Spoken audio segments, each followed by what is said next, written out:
Hey, internet people. So I've been whining on my Facebook page a bit about my recurring hassles with the city and the city ordinance that defines weeds as anything over 4 feet tall and will make you rip it all out. Now, the thing of it is, the city of Chicago also claims to be climate forward, to be doing everything they can about addressing the climate problem. So here's the thing.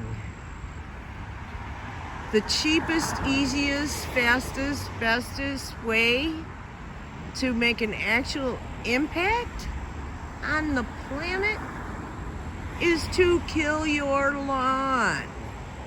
The city of Chicago should do as many other cities have done. So I'm just going to walk a little here. It should do as many other cities have done and give people tax rebates, property tax rebates for killing their lawn.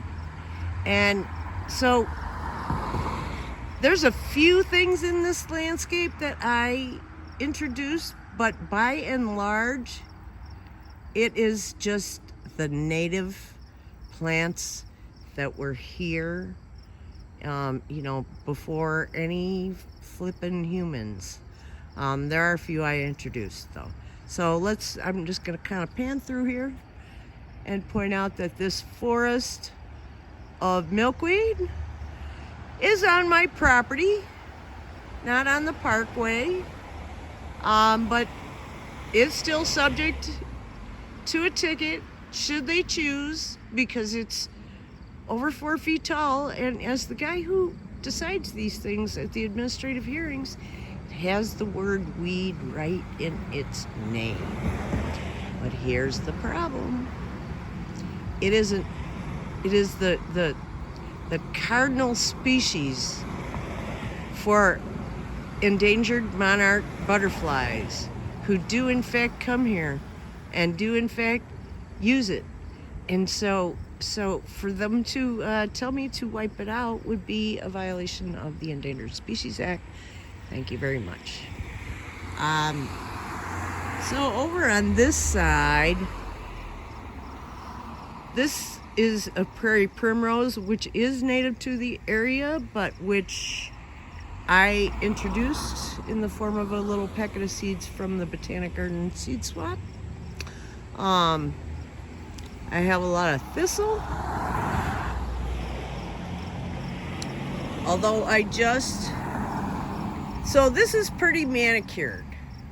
This is, I agreed to keep it off the sidewalk, and generally speaking, the word is rewilding, and this is kind of loosely controlled wildness, but you'll see in a minute what completely wild is, and I'll be able to explain why this is not. So most of the thistles have been deadheaded to keep them from spreading by seed. They also spread by roots, which is what makes them invasive. But it is the first round of a succession of plants that come about when you scar the earth, when you run your weed whacker over it, and it's in the natural order of things, it's replaced by grasses. It helps if there are animals. I wish I had a couple of goats, but yeah. So, and the thistles are mildly medicinal. The primrose is family is very prized medicinal. And then there's a few other things in here that are, a lot of these plants I use for cut flowers. So this right here This is what the law calls untended. So they like to talk about that 4-foot height thing, but the operative word is actually untended. And I've said from the start that is not this. We tend our weeds. We weed our weeds. We eat our weeds. We make bouquets of our weeds. And they're at this time of year, when things are in seed, they're a valuable part of they're half my chicken feed at this time of year. And so, okay, so now we're back on my property, and this patch is a tad scruffy. There are a couple of plants that don't belong here at all, and a couple of plants that are, I try and keep it down to 3 or 4 different plants, preferably attractive ones. This is mare's tail. I do try and discourage that. Queen Anne's lace has its place. I am hard on it. I pull it often. The chickens love it. The seeds are plentiful. The seeds and roots are known to have medicinal properties. But I'll try and take it after, because I'm gonna try and get this cleaned out today, maybe. The prize, of course, is these lovely grasses. Lovely to look at. Super food for chickens. And stabilizing the soil. The succession of plants is all about stopping the soil erosion and building new soil and holding on to that soil. And you need to, you got your nasty prickly,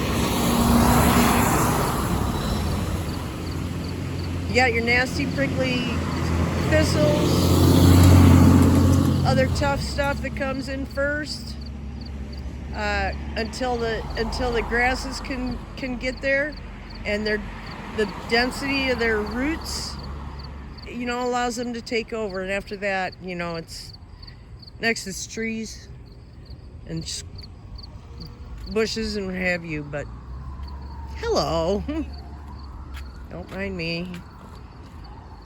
So this is a little overmixed. This is Rose of Sharon, which is a lovely flower that makes a lovely tea. It's a member of the hibiscus family. It is the bane of my existence.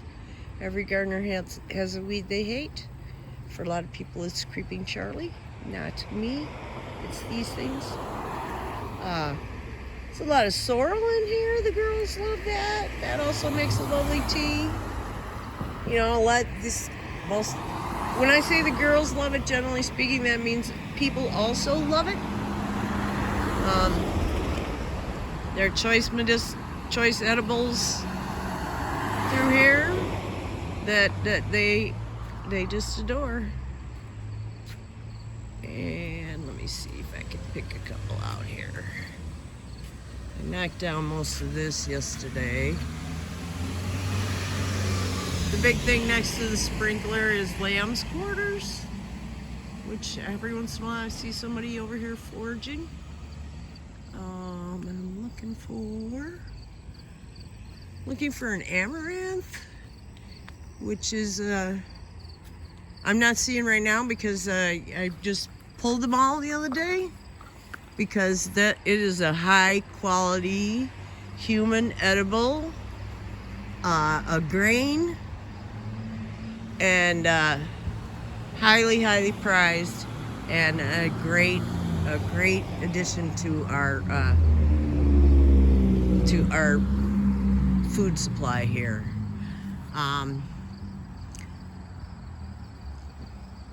The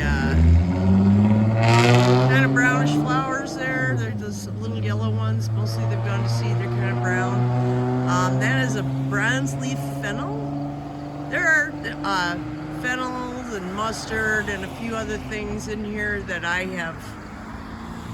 started that have just made themselves at home, and that are the fennel and the Queen Anne's lace are the favorites of swallowtail butterflies. Any little yellow flowers are the favorite of the yellow and white butterflies and most butterflies. That clump of sunflowers over there, I have planted sunflowers here, but I don't need to bother anymore.